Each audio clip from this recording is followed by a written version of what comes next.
Jenelle Evans defends her decision to offer to let troubled ex Nathan Griffith stay at her house before his arrest. "I have a big heart." Janelle Evans, the former Teen Mom 2 star who has been no stranger to public controversy, is once again making headlines, this time for a decision that has sparked intense debate among her followers and critics alike. Evans recently revealed that she had offered to let her ex-fiancé, Nathan Griffith, stay at her home before his latest run-in with the law. The choice, she says, was born out of empathy, not recklessness. "I have a big heart," Janelle shared in a social media statement after the story broke. "No matter what's happened between me and Nathan, I don't want to see anyone struggle." The reaction to her gesture has been a whirlwind. While some commended her for showing compassion to the father of her child, others questioned her judgment, given Nathan's history of legal troubles and the pair's turbulent past. The situation has reopened long-standing debates about forgiveness, boundaries, and the often blurry line between help and enabling. Janelle and Nathan's relationship has been a roller coaster since the beginning. The couple, who share a son named Kaiser, were once engaged and seemed to be heading toward a stable family life. But over the years, their relationship deteriorated amid allegations of domestic violence, custody disputes, and personal struggles on both sides. Even after their breakup, the tension never quite disappeared. Public spats, court battles over custody, and conflicting statements in the media have painted a picture of two people deeply entangled in each other's lives, even if they couldn't make things work romantically. Still, despite the acrimony, Janelle says she never stopped caring, especially when it came to ensuring their son had a relationship with his father. "I always tried to put Kaiser first," she explained.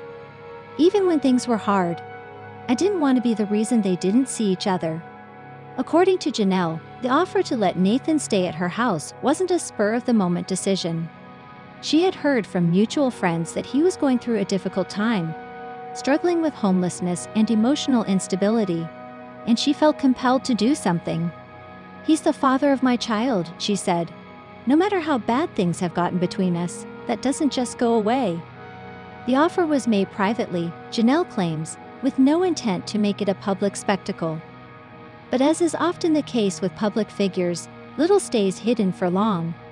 When Nathan was arrested shortly afterward, on charges unrelated to Janelle or her household, the media quickly connected the dots, and the backlash began. Critics questioned her decision to open her home to someone with such a checkered history, especially given her own past experiences with volatile relationships. They warned that it could have put her family in danger or reopened old wounds that had yet to fully heal.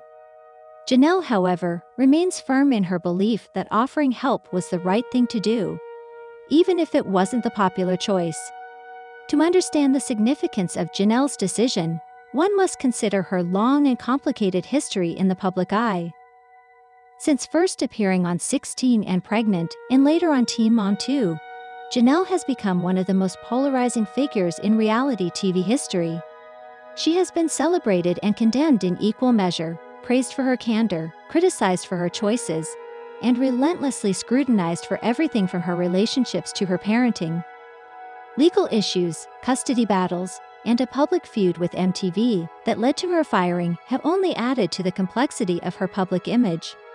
Still, Janelle has never shied away from the spotlight, and while she has acknowledged many of her past mistakes, she often defends her actions as those of someone doing her best under difficult circumstances. "I've made bad decisions. I've trusted the wrong people," she once said in a candid interview. "But I've also grown, and I try to be better every day." This latest incident fits into that narrative, a moment where she saw someone in need and decided to act, even at the risk of reigniting criticism. Social media exploded with commentary once the story emerged. Some users saw Janelle's offer as a moment of maturity and grace. "Say what you want about her, but that takes a lot of heart," one fan tweeted. "Most people wouldn't lift a finger for an ex, especially one who's been in trouble. She didn't have to do that." Others, however, were less forgiving. "She has kids in that house. What was she thinking?"